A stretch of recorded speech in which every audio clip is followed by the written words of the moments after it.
Hi, Tony Garcia-Jackson here with Advanced Education for Beauty Industry Professionals. Today is Mannequin Monday, and I'm very excited to share with you my 5 tips for creating more precise haircuts using the right hand positioning and the proper shear control.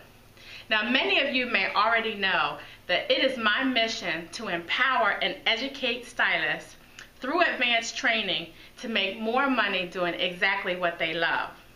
So if you implement these 5 tips that I will show you, I promise you that not only will you be able to demand more money for your haircuts, but you will build confidence in yourself as a better hair cutter. So stay tuned.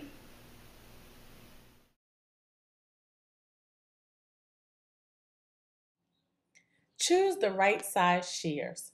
Most shears range in length from 4.5 to 8 inches. The best shear is the one that fits your hand. Lay the shear in the palm of your hand. If the tip of the blade rests in the last section of the middle finger, it is the right size. Most women use shears that are 5 to 5.5 inches in size, and most men prefer using longer shears that are 6.5 to 8 inches in length. I prefer a 5-inch blade when I am cutting hair.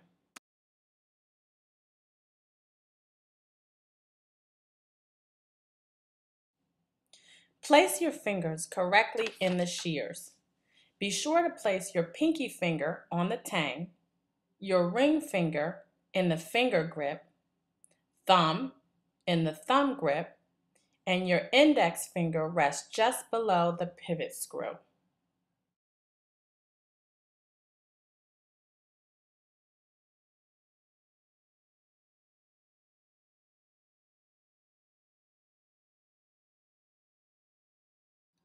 Only cut with the moving blade.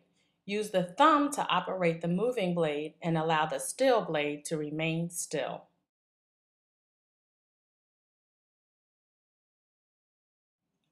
Use the proper hand and shear position. This is a demonstration of how both palms should face each other.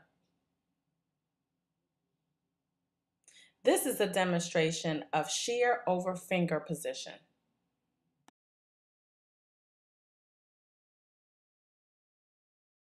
Always practice on a mannequin first. You want to use very fine partings. In this case, we are using the palm-to-palm method. Notice how the shears cut the hair from the top of the section and not the bottom. This is what palm-to-palm looks like using vertical partings. Shears point downward and begin cutting from the top of the section. Fingers should always be parallel to your parting. As you progress through the rest of the section, begin the right side by combing each new parting from the right of the parting over to the left of your guide. Here is an example. Now, when you are shaping the right side, you will comb your new parting from the left of the parting to the right of your guide. This process will ensure a more precise cut by making sure that you don't cause unnecessary over or under direction. Remember to allow only the moving blade to perform the cutting, which is controlled solely by the thumb. Another very important tip is to be sure to stay above the second knuckle, and I know we all know this. It is perfectly okay to release some hair in order to do that.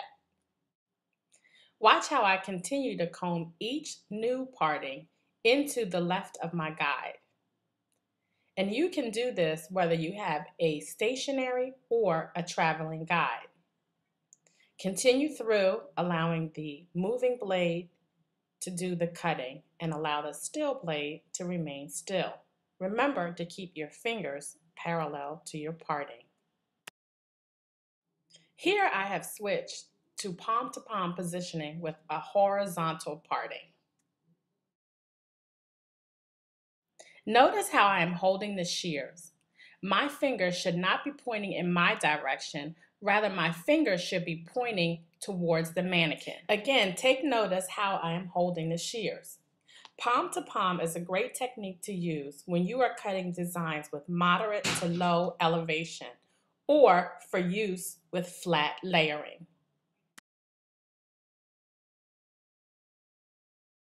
Now let's discuss the shear over finger positioning.